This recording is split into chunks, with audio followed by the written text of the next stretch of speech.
வணக்கம். இன்றைக்கி நம்ம பார்க்க போகிற சமையல் என்னென்னு பார்த்திங்கன்னா, ஒரு அருமையான சிக்கன் சூப் எப்படி செய்யலாங்கிறத பார்க்கலாம். சளி பிரச்சனை இருக்கும்போது இந்த மாதிரி மிளகு சீரகம்லாம் போட்டு சூப் செஞ்சு சாப்பிட்டு பாருங்கள். அவ்வளோ அருமையாக இருக்கும். உடம்புக்கும் நல்ல தெம்பு கிடைக்கும். டேஸ்ட்டு சூப்பராக இருக்கும். மட்டன் சூப் மாதிரியே இருக்கும். ஸோ ஒரு தடவை இது மாதிரி செஞ்சு பாருங்கள். ஸோ வாங்க இந்த அருமையான சிக்கன் சூப் எப்படி செய்யலாங்கிறத பார்க்கலாம்.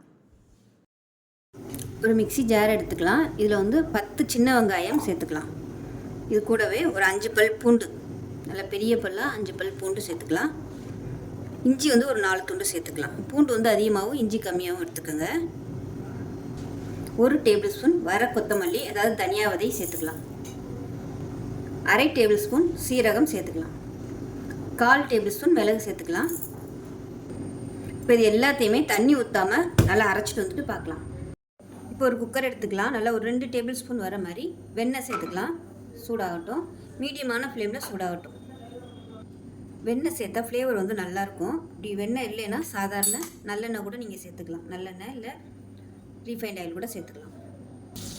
இப்போ பாருங்கள், வெண்ணெய் வந்து நல்லா சூடாகிடுச்சு. 1 டீஸ்பூன் போல் சோம்பு சேர்த்துக்கலாம்.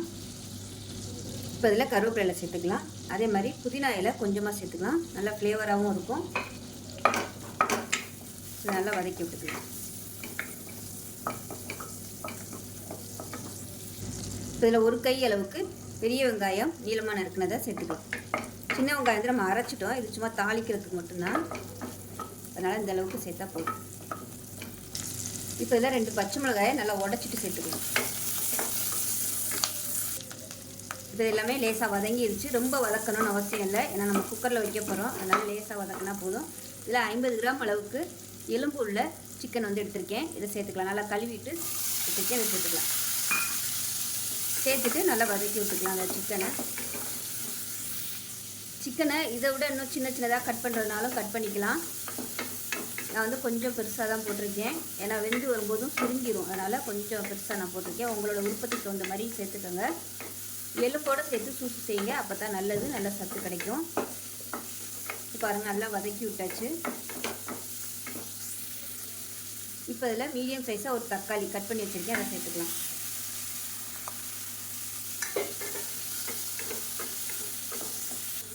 இப்போ உப்பு சேர்த்துக்கலாம்.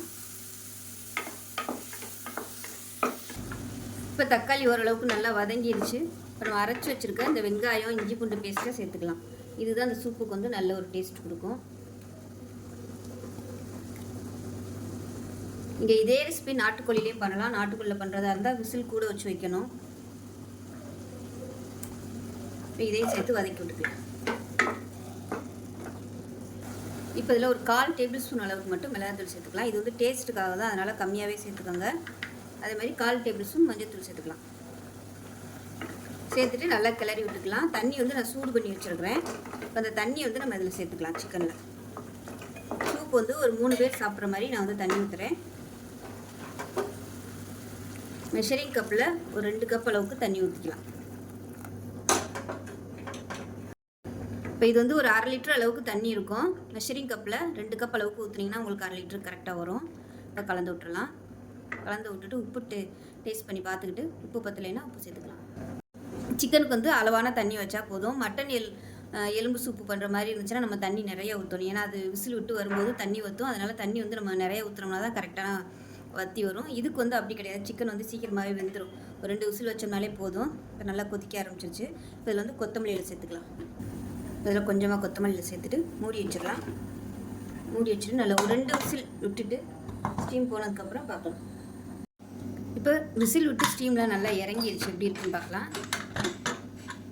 பாருங்கள், சூப்பராக கமகமான்னு ரெடி ஆயிடுச்சு சிக்கன் சூப்பு. இது வந்து நல்லா வடிகட்டிட்டு குடிக்கும்போது அருமையாக இருக்கும்.